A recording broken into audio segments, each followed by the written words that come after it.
Assalamualaikum warahmatullahi wabarakatuh. Halo anak-anakku semua, anak-anak kelas 11 IPS. Nah, pada pertemuan kelima kali ini kita akan mempelajari tentang stratifikasi sosial. Setelah pada pertemuan minggu lalu sudah mempelajari tentang diferensiasi sosial. Jadi, diferensiasi sosial itu merupakan pengelompokan masyarakat secara horizontal.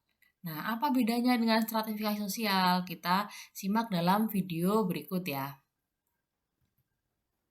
Nah, perhatikan gambar berikut. Di situ ada hierarki pembagian kasta. Dari kasta teratas yaitu Brahmana, kemudian kasta di bawahnya Ksatria, kemudian Waisya, dan kasta yang paling rendah adalah kasta Sudra. Bisa terlihat ya dari gambar ini apa perbedaan antara diferensiasi dengan stratifikasi.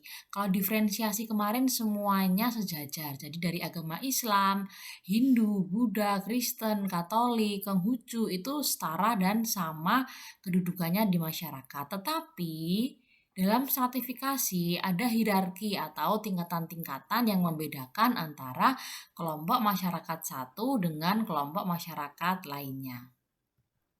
Nah, kemudian apa yang dimaksud dengan stratifikasi sosial? Stratifikasi sosial itu merupakan perbedaan penggolongan tingkat kedudukan atau kelas, dari kelas tertinggi sampai kelas terendah. Sedangkan menurut Suryono Sukanto, stratifikasi sosial itu merupakan pembedaan posisi seseorang atau sekelompok dalam kedudukan berbeda-beda secara vertikal. Jadi, kalau diferensi sosial itu pembedaan secara horizontal atau setara, bedanya dengan stratifikasi sosial adalah pembedaan kelompok secara vertikal atau secara bertingkat. Begitu ya, bisa dipahami ya perbedaan antara diferensiasi dengan stratifikasi sosial. Kita berlanjut. Nah, ini adalah dasar stratifikasi sosial dalam masyarakat. Ada 6. Yang pertama, dasar dari kekayaan. Kemudian yang kedua adalah kekuasaan. Yang ketiga keturunan. Yang keempat pendidikan. Yang kelima status dan kedudukan. Dan yang keenam adalah peran atau role. Nah, bisa dilihat di sini ada piramida. Piramida stratifikasi. Jadi, golongan yang menempati tingkatan paling atas itu upper class ya. Kemudian yang kedua middle class, kemudian golongan yang paling rendah lower class. Nah, kenapa berbentuk piramida? Karena golongan atas itu jumlahnya lebih sedikit dibandingkan middle class maupun lower class. Nah, makanya stratifikasi sosial itu diilustrasikan berbentuk kerucut atau piramida. Selanjutnya, nah tujuan pembelajaran pada materi kali ini adalah siswa dapat menjelaskan pengertian stratifikasi sosial dalam masyarakat. Kemudian yang kedua, siswa dapat mengidentifikasi dasar pembentukan stratifikasi sosial. Dan tujuan yang ketiga adalah siswa dapat menganalisis berbagai sistem stratifikasi sosial di Indonesia. Kita lihat stratifikasi sosial dari segi sifat. Jadi, sifat stratifikasi sosial itu terbagi menjadi 3. Ada stratifikasi sosial tertutup, stratifikasi sosial terbuka, dan stratifikasi sosial campuran. Kira-kira apa ya perbedaannya? Kita lihat selanjutnya. Nih, stratifikasi sosial tertutup. Ada bagan seperti itu ya, ada kotakan, kemudian dalam kotakan itu ada sekat-sekat, dan ada arah yang hanya bisa berputar, arah panah yang hanya bisa berputar hanya pada tempatnya masing-masing atau hanya ada pada sekatnya masing-masing. Nah, ini bisa diasumsikan ya, terlihat dari gagan ini. Nah, jadi stratifikasi sosial yang tertutup itu merupakan stratifikasi sosial yang bentuk atau sifatnya tertutup, membatasi kemungkinan berpindahnya seorang dari satu lapisan ke lapisan lainnya, baik yang bergerak ke atas maupun yang ke bawah. Jadi mereka hanya bergerak hanya dalam lapisannya masing-masing. Contohnya sistem kasta masyarakat India seperti tadi ya, dari Brahmana, itu hanya bisa bergerak di dalam kasta Brahmana saja, nggak bisa kasta Brahmana itu turun ke ksatria. Atau kasta Waisya mau naik ke kasta Brahmana itu juga nggak bisa, karena stratifikasi sosial tertutup itu hanya membatasi seseorang atau kelompok itu hanya dalam lapisannya saja. Contoh lainnya adalah masyarakat feodal. Ya, kemudian ada masyarakat rasialis yang menggolongkan kelompok masyarakat itu berdasarkan warna kulit. Misalnya di Amerika itu warna kulit putih itu lebih tinggi statusnya dibandingkan warna kulit hitam dan sebagainya. Nah, ini adalah contoh dari stratifikasi sosial tertutup.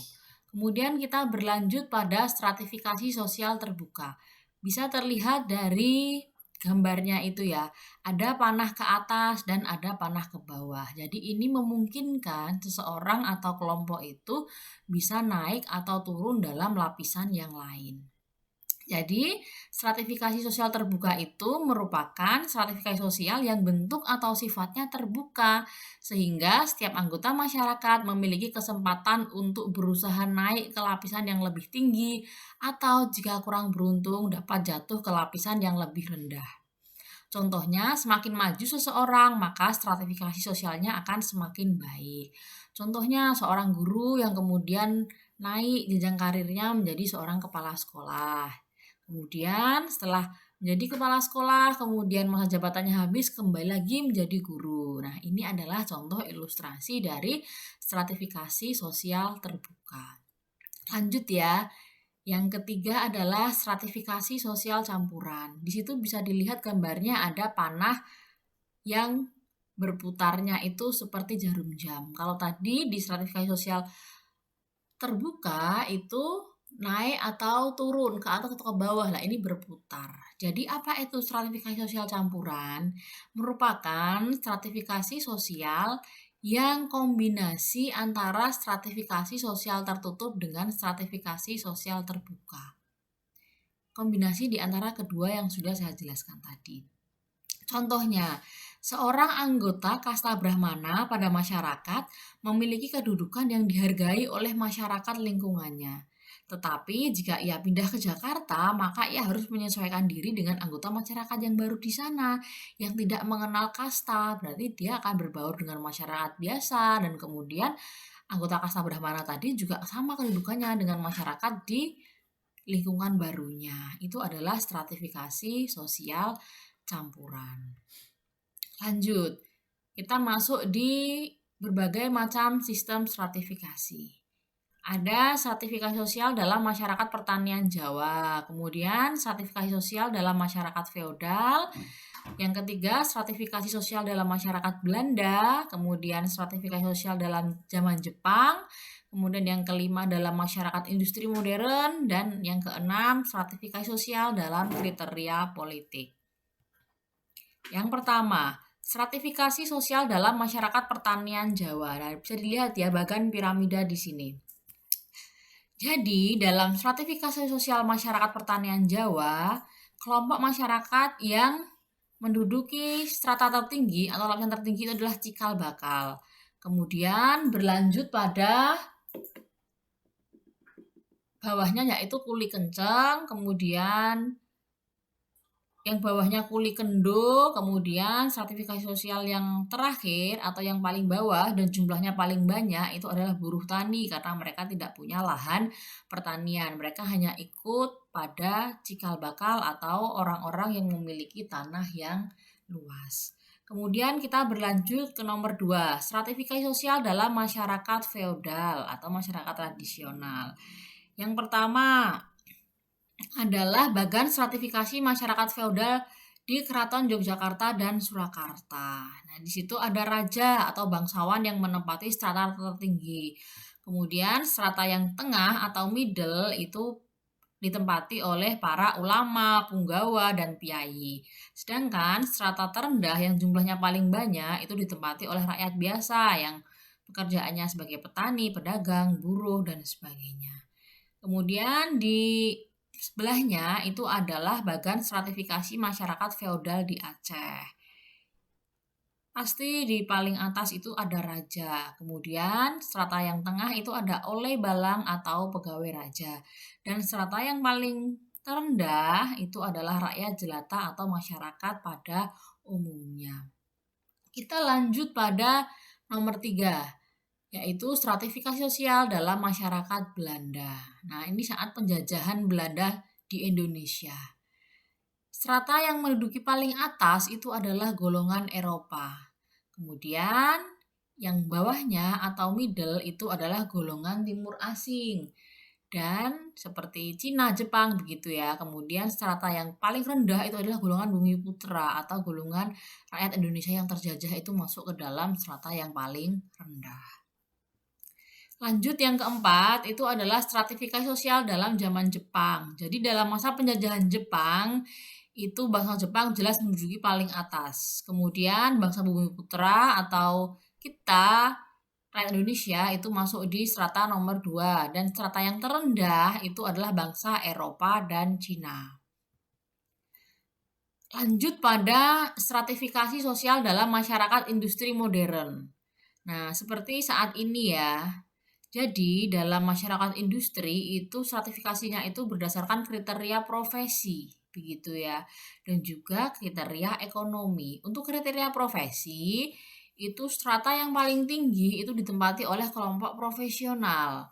Kemudian di strata nomor 2 itu kelompok profesi awal. Kalau kelompok profesional itu tadi seperti direktur, seperti itu ya. Kemudian kelompok profesi awal itu seperti kepala seksi, dan kemudian yang paling rendah itu adalah buruh rendahan yang ikut dalam industri tadi. Kemudian stratifikasi sosial di masyarakat industri berdasarkan kriteria ekonomi itu di strata yang paling tinggi itu ditempati oleh golongan atas atau orang-orang yang perekonomiannya memang tinggi seperti konglomerat. Kemudian yang nomor 2 golongan tengah itu middle class, itu orang-orang yang ekonominya di dalam posisi yang tidak di atas maupun tidak rendah. Sedangkan di strata paling bawah di situ adalah golongan perekonomian bawah yang memiliki tingkat perekonomian yang rendah. Lanjut ke 6, yaitu stratifikasi sosial dalam kriteria politik atau kekuasaan. Jadi ada tipe kasta, kemudian tipe oligarki, dan yang ketiga adalah tipe demokrasi. Yang pertama kita pahami dulu tipe kasta. Tipe kasta itu merupakan sistem lapisan kekuasaan dengan garis pemisah yang tegas dan kaku, serta hampir tidak terjadi mobilitas vertikal atau perpindahan dari status satu atau strata satu ke strata lainnya. Garis pemisah antar lapisan hampir tidak mungkin untuk ditembus. Nah, ini kita lihat ya, piramida stratifikasi tipe kasta. Jadi yang tertinggi itu adalah raja, kemudian bawahnya bangsawan. Kemudian strata yang ketiga itu adalah orang-orang yang bekerja di pemerintahan. Strata yang keempat itu adalah pegawai rendah. Kemudian yang kelima, di bawahnya ada tukang dan pelayan. Kemudian strata yang keenam adalah petani dan buruh tani. Itu masuk strata yang keenam. Dan strata yang terendah adalah budak-budak. Jadi ini adalah tipe kasta ya. Dan hampir tidak bisa untuk bisa naik atau turun ke dalam lapisan-lapisan dalam tipe kasta. Kemudian yang kedua adalah tipe oligarki. Tipe oligarki itu merupakan sistem lapisan kekuasaan dengan garis pemisah yang tegas. Tetapi dasar pembedaan kelas sosial ditentukan oleh kebudayaan masyarakat, terutama kesempatan bagi para warga masyarakat untuk mendapatkan kekuasaan tertentu. Jadi di status paling tinggi itu ada penguasa atau raja. Kemudian di bawahnya ada bangsawan dari macam-macam tingkatan. Kemudian yang ketiga adalah pegawai tinggi, baik sipil maupun militer, orang-orang kaya dan sebagainya. Kemudian di strata yang paling rendah, keempat itu ada tukang, pedagang, petani, buruh tani, dan budak. Nah, ini adalah tipe oligarki. Beda dengan kasta tadi, di sini ada kesempatan bagi warga masyarakatnya untuk mendapatkan kekuasaan tertentu. Kemudian yang ketiga adalah tipe demokrasi, yang merupakan sistem lapisan kekuasaan dengan garis pemisah antar lapisan yang bersifat sangat dinamis. Hal ini bisa dialami oleh anggota-anggota partai politik pada masyarakat demokratis yang dapat mencapai kedudukan tertentu dalam masyarakat melalui partainya. Di strata paling atas bentuknya kotak ya, tidak stadia seperti kerucut. Di strata paling atas itu ada pemimpin politik, pemimpin partai, orang-orang kaya, dan pemimpin organisasi besar. Kemudian strata di bawahnya ada para pejabat administratif dan kelas-kelas atas dasar keahlian. Kemudian yang ketiga, para ahli teknik, petani, dan pedagang. Dan yang keempat adalah para pekerja rendahan dan petani rendahan. Di sini tipe demokrasi. Nah, itu tadi anak-anak terkait stratifikasi sosial. Untuk tugasnya, kalian silahkan cari masing-masing satu contoh stratifikasi sosial terbuka, stratifikasi sosial tertutup, dan stratifikasi sosial campuran. Begitu ya. Bisa dipahami untuk pertemuan kali ini. Untuk pertemuan selanjutnya kita semua akan belajar terkait mobilitas sosial. Sampai berjumpa pada pertemuan selanjutnya. Terima kasih. Wassalamualaikum warahmatullahi wabarakatuh.